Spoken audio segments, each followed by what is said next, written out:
Greetings, greetings, greetings, and welcome to HealTalk Tuesdays with Liza.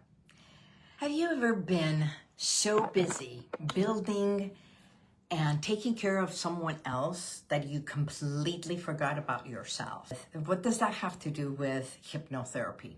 You keep telling yourself, I'll do it later. Because that later becomes next year becomes 10 years, and then next thing you know, you turn around and say, what happened?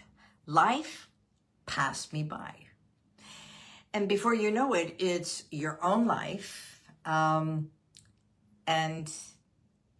you get to the point of resentment. It's like you took a back seat to everyone else's need, everyone else's decisions. And next thing you know, life doesn't always ask you when, life just happens. So this client of mine started with, I'll help just this one time. They need me. I'm the oldest. And somewhere along the way, helping others became her way of feeling good about herself. Getting a sense of fulfillment, because I'm sharing the story that many women may recognize in one way or another. Recently, I worked with this beautiful woman, being the oldest daughter in the family. From a young age, she became more of a daughter and caretaker. She became the helper, the protector, the provider, the problem solver, because dad was absent in their life, and there is 4 kids. There is 4 kids, and her mother sort of relied on her. Her younger siblings relied on her, looked up to her, and so now she's in her early 30s. She came to me because she's overweight, she's going through anxiety, and she is in a relationship and not taking the next step towards marriage. There is this underlying question. So the reason she came to me is because she heard I work with weight and emotional weight, because hypnotherapy can help with this. And yes, that is the reason she came. But through working together, it's like remembering that guilt, putting herself in a position that she didn't even realize that she took this role of being in control and making sure everyone is right, everyone is in place, that mom is taken care of, everybody.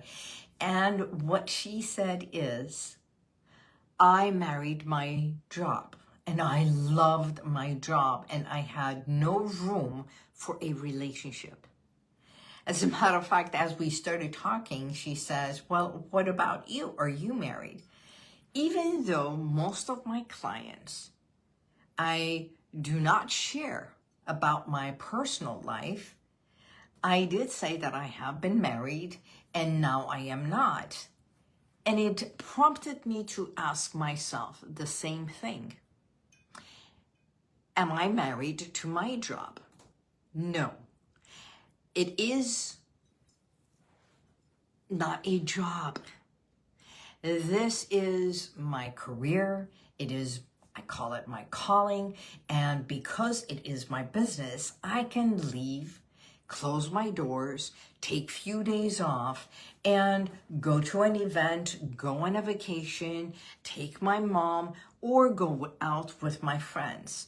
So I am not married to a job. I don't even rely on my job to pay me, to give me a vacation or something. So as we started exploring, it's as if she dedicated her life to her mom, to her siblings, and to the job. And even though she felt in control, she didn't realize she had let go of control. And the job, the boss, co-workers, they took vacations, but she wouldn't take the vacation because she needed to have that earning. So that's why we often find ourselves repeating patterns that we consciously want to change. The subconscious isn't trying to sabotage you. And it wasn't sabotaging her. The way she would come home and after working 11 hours, 10 hours, 11 hours, and sit and, you know, when I say doing nothing is doing something, she would sit and eat to feed herself, to nourish herself. And when eating is not a healthier way or fun way or a loving, a nurturing way to nourish the body or nourish your soul, and it is feeding with resentment, feeding because it's so hungry, it hasn't had any food for 10 hours, 11 hours, and you're just shoving it in without realizing. And she said, I used to sit in front of the TV and just eat. I could eat a pint of ice cream without even noticing. And then in the morning, I would resent myself for doing. So do you see this pattern? So a pattern that is created because of underlying resentment, negativity, shame, guilt, whatever it is. So when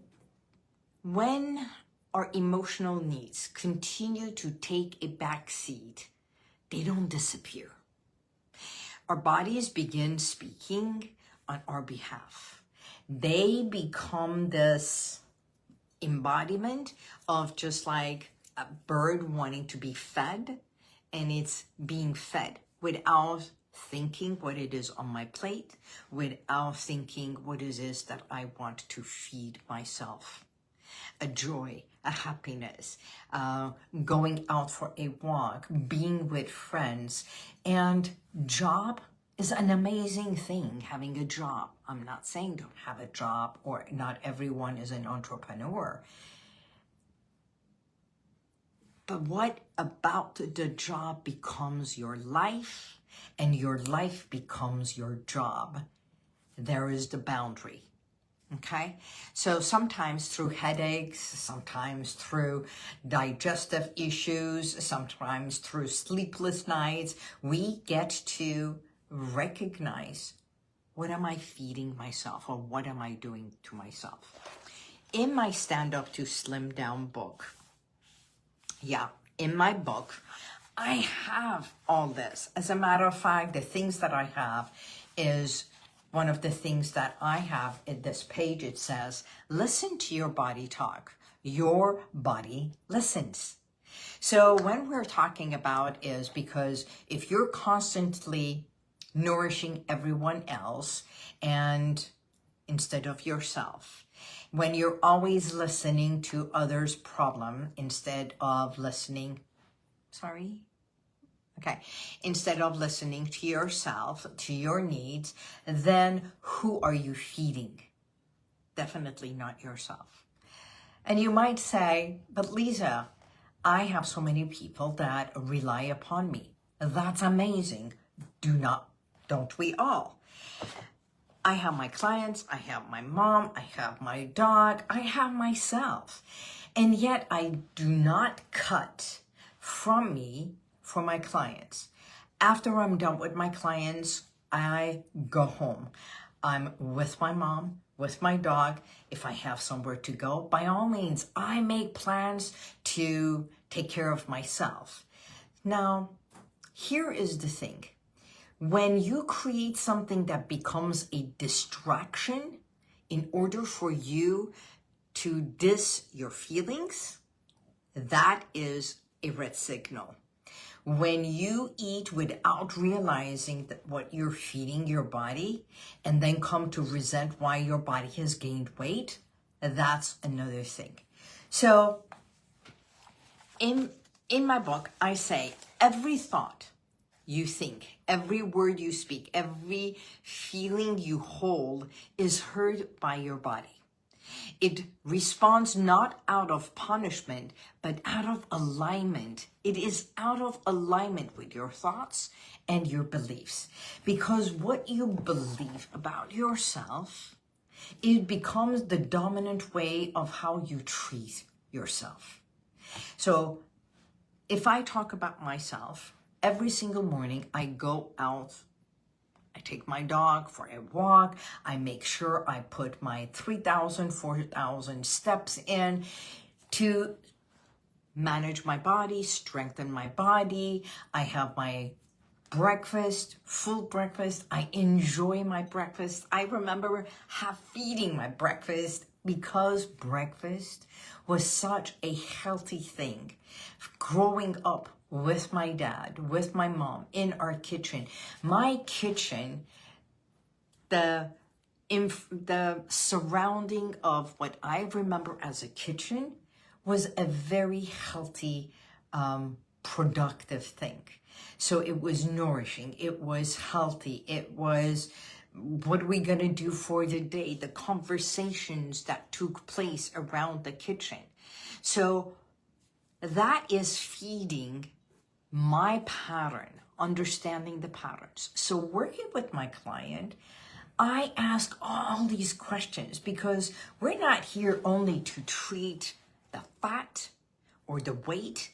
It's what's weighing on you or the patterns that you had. If the patterns were not healthy, we shift patterns, creating better, healthier patterns for yourself because it's rarely about the food. I want you to know, feeding yourself is not always about food. It's often about the solutions that we create and that you have learned about your body that we created. So let me give you another one. What we do is acknowledge, which is evoking patterns, habits, behaviors about food, about your body, the way you speak to your body. Do you speak with your body and you touch it with resentment?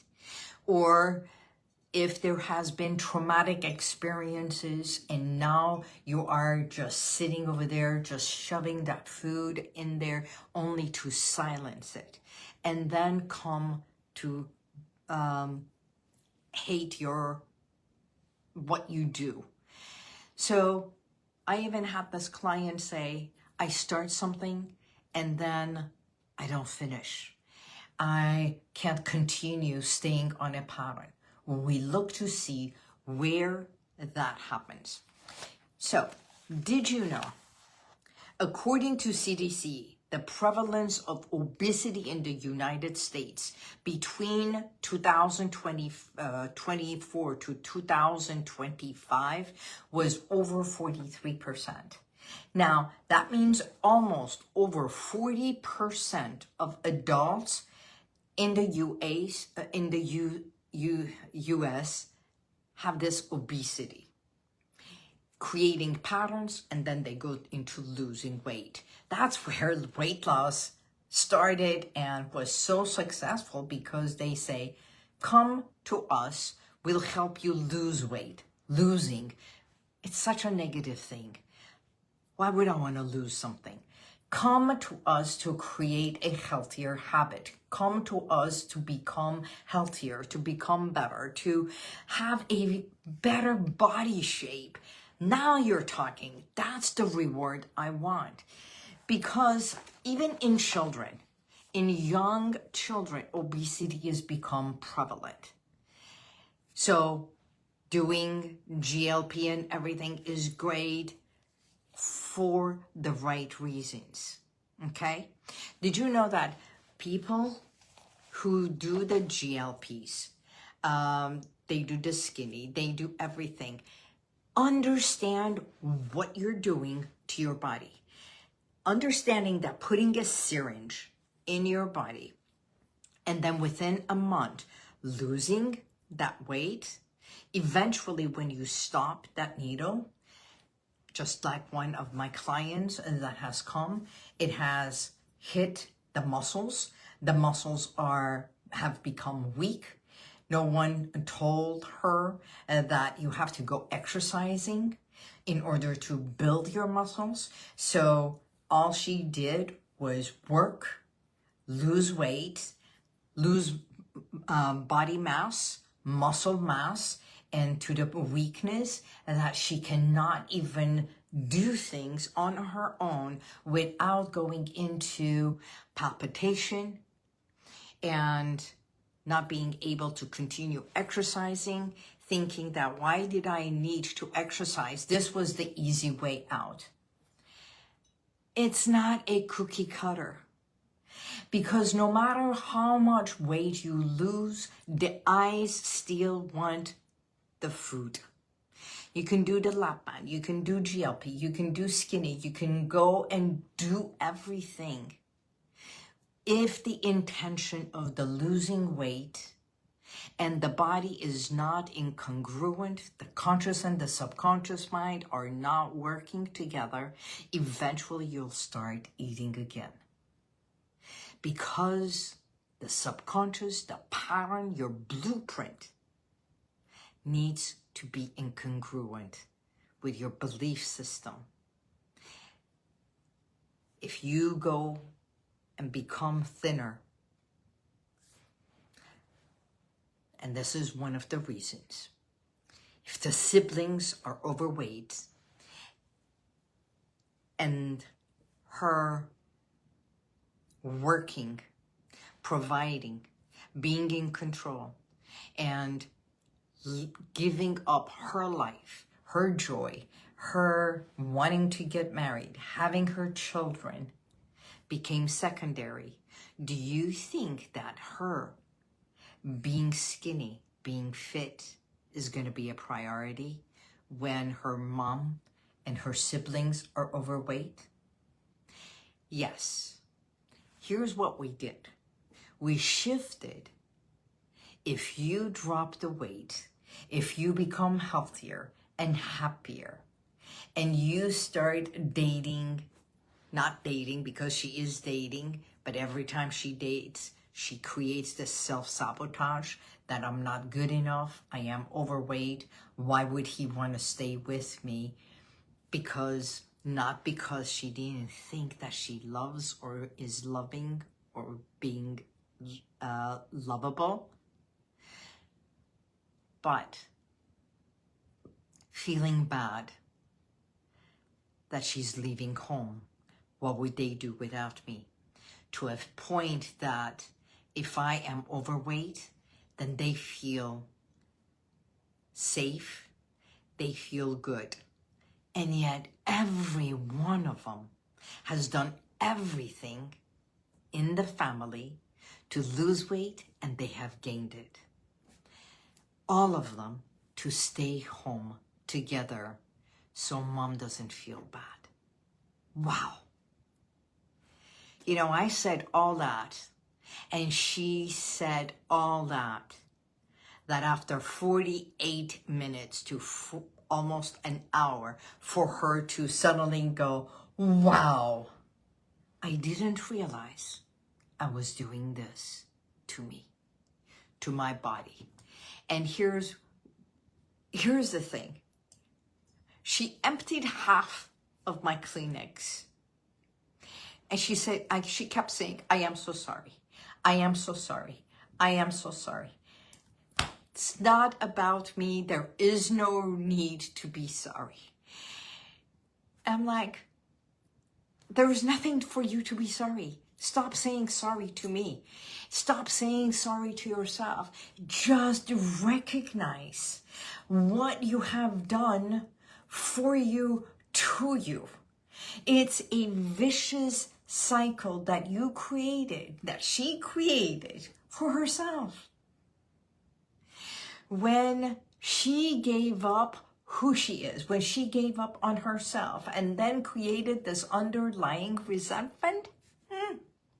So that's my question to you. My beautiful audience, the person who is watching, what have you given up for someone else and then resented the fact? Sometimes we don't even know we do that. So today, I want you to say, where has this pattern of mine come from? What has this given me? Or what have I given to others that I forgot all about me? That in itself is something that you need to think about. All the fears, all the disappointments, everything that you created for yourself without realizing. That's why we often find ourselves repeating patterns that we didn't know, right? And when you realize this, that what dreams of yours you quietly put aside for someone else, that becomes the question. And what do you think it would want from you? As maybe with your body, maybe the dreams, and every part of you. Yes. Where did it go? Down. So it's as if your body, your inner self, your inner child looks up to you and say, what about me? And that becomes such a profound question that you forgot all about you. In my book, Practicing the Legacy of Your Body Image, and why this program matters when I say stand up to slim down is because I want you to stand up for who you are, to believe in yourself, to believe that this body of yours has done nothing except house you, protect you, shield you, and safeguard you all this time. And now it deserves the body image that is fit for who you are, right? So I want to make sure it's not other people's expectations of you that you are feeding, but your soul, your spirit, your desires, your wants, your needs, okay? So healing doesn't mean abandoning yourself for others. It's about honoring yourself. That's where it starts. Because what we started doing is, as she becomes thinner, as she becomes healthier, peeling away layers of the weight, burdens, guilt, resentment, even shame, right? Then she becomes the role model for another. So hypnotherapy helps understand all this so she can begin peeling it away. And when she gets home at night, instead of having a pint of ice cream, she can have this much and leave the rest. She doesn't need to gorge or have anything. Perhaps this is the beginning of realizing you can peel away, carve away the emotional weight and burdens. So, understanding emotional weight. See, the book has every aspect of this, and you can find my book, Stand Up to Slim Down, on my website, HealWithin.com. One word, HealWithin.com, and go to shop and you can see this. Plus, if you are interested, you can also come to my it's not a workshop, it's our gathering. It's the 3E Circle. Every other week, we have a gathering here. I open it for 9 to 12 people, intimate, small, so we can do a lot of mind-body work, do hypnosis, guided visualization, and do extreme connections, and plus you get to meet other women within the group, create a beautiful networking.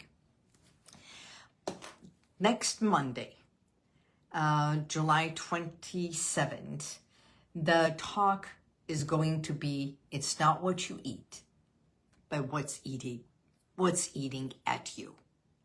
And that is going to be a very intimate, profound, a 90-minute session. So you can also, I'll put the link over here, but go to HealWithin.com and look for 3E Circle, not only for the upcoming workshop and gathering, but you can see I have gathering, the titles and everything. If you're interested, you can come with a friend or you can come by yourself. Hi, Minas John. Thank you, and God bless you too, my dear. Everything I do is to help and make a difference in your mind, your body, your emotions, your life. Someone helped me 27 years ago when I started doing this. That's why I'm calling it, it's not a job, it's a calling. It's my joy to work and help another person. So Monday evening at my 3E healing gathering, it's for 9 to 12 maximum. So reserve your spot, and if it fills up, by all means, get on the waiting list or come for another workshop. Through meaningful gatherings, through meaningful work, we get to do this, and you'll begin to understand why lasting change doesn't begin with another diet. It begins by listening to the messages within your mind and body, even when you're not truly hungry. So, I know I have a quote in here that I wanted to share, is nourishing yourself in a way that helps you blossom in the direction that you want to go is attainable, and you are worth the effort. This was by Deborah Day. One of the things I share and I constantly say, it's not what you eat, but what's eating at you. That has become the title of my talk, and yet it's so prevalent for so many of us. Your body hears everything your mind says. Speak love, kindness, and healing. So if this message was beneficial to you, by all means, please like, share, go to my YouTube. You will find, or even my website, you will find in my events page all my past talks and everything. And I look forward to bring value and help you be better, stronger, and healthier in mind, body, and of emotions. Until next week, God bless you, and may the universal light surround you always. Bye-bye.